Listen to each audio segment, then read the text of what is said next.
How to remove a splinter. This is a metal splinter that got into my brother's finger during his attempt to drill some curtain metal.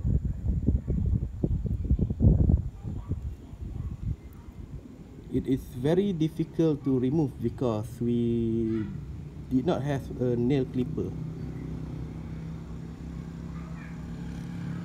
You see the shining one? That is the metal splinter. That one. Very painful.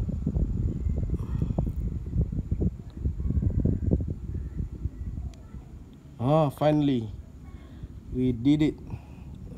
I'm gonna zoom in. Yeah, that is the splinter. Yeah, that is the splinter. That is how you remove a splinter, a metal splinter. Bye.